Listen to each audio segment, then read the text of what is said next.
Hi అండి. ఈరోజైతే నేను ఇంట్లో టమాటా పుదీనా చట్నీ అయితే చేస్తున్నాను. టమాటా చట్నీ అన్నా ఏ చట్నీ అయినా సరే, రోటి పచ్చళ్ళు అన్నా సరే ఎవరికైనా అమ్మమ్మ గుర్తొస్తుంది కదా. నాకు కూడా అంతే, మా అమ్మమ్మే గుర్తొస్తుంది. కానీ చాలా మిస్ అవుతున్నా పెళ్ళైన తర్వాత. పెళ్ళి కాకముందు అయితే ఎప్పుడంటే అప్పుడు పోయి పచ్చళ్ళతోటి మంచిగా హ్యాపీగా ఫుల్గా తినొచ్చేదాన్ని. మా అమ్మమ్మ వాళ్ళ ఊరు మా ఊరు రెండు ఒకటే అనమాట.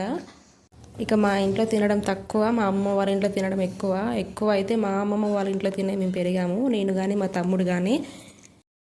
అంత టేస్టీగా ఉంటాయి మా అమ్మమ్మ వంటలు. మీకు కూడా ఇలాంటి జ్ఞాపకాలు ఏమైనా ఉంటే ఒకసారి అయితే కామెంట్ చేయండి. ఇకపోతే నా స్టైల్లో నేనైతే చట్నీ రెడీ చేస్తున్నాను. పచ్చిమిర్చి ముందుగా వేయిస్తున్నాను, ఆయిల్లో మాత్రం కాదు.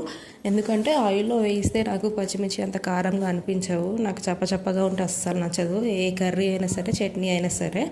అందుకే నేను ఎక్కువ కారంగా ఉన్నాయి తింటాను. పిల్లలు కూడా అంతే, మేము ఎక్కువ కారంతోనే తింటాము. కర్రీస్ అయినా సరే చాలా ఎక్కువ వేసుకొని తింటాము. అలా తింటేనే చాలా హెల్దీ కూడా. ఆయిల్ కూడా ఎక్కువ యూజ్ చేయడం అస్సలు నచ్చదు మాకు. అసలు ఈరోజు ఈ పచ్చడి పని ఎందుకు పెట్టుకున్నానంటే, ఇంట్లో కూరగాయలు అయితే ఏమీ లేవు. ఫ్రిడ్జ్ తీసి చూస్తే టమాటా, పచ్చిమిర్చి, కొత్తిమీర, పుదీనా మాత్రమే కనిపించాయి. ఇక వీటితోనే చట్నీ చేద్దాంలే అని చెప్పి చేస్తున్నా. అందులోనే చలికాలం కదా, ఈ టైంలో పచ్చడి చేసుకొని అందులో కొంచెం నెయ్యి వేసుకొని వేడి వేడి అన్నంలో తింటే ఎంత బాగుంటుంది కదా. సూపర్ అంటే సూపర్గా ఉంటుంది.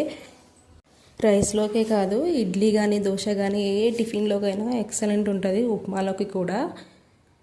రేపు ఎలాగో నేను ఇడ్లీ చేస్తున్నా టిఫిన్లోకి, అందులో కూడా యూజ్ అవుతుందని చెప్పి చేస్తున్నా. చూడడానికి మీకు ఎలా అనిపిస్తుందేమో తెలియదు కానీ టేస్ట్ మాత్రం ఎక్సలెంట్ ఉంది. ఈ పచ్చడిని దోశలోకి కానీ కొంచెం పైన బట్టర్లాగా అలా రాసి తింటే ఎంత బాగుంటుందంటే ఊహించుకుంటేనే నోరు ఊరిపోతుంది. ఇది చాలామంది చాలా రకాలుగా అయితే చేస్తారు. ఇందులో పల్లీలు వేస్తారు, నువ్వులు వేస్తారు, ఇట్లా ఎవరికి నచ్చినట్టు వాళ్ళు అయితే చేస్తారు. కానీ నాకు అవన్నీ వేస్తే చప్పగా అనిపిస్తుంది. చెప్పినా కదా అట్లా నాకు నచ్చదని. పచ్చడి మాత్రం బాగుంది, ఒక లైక్ అయితే ఇవ్వండి.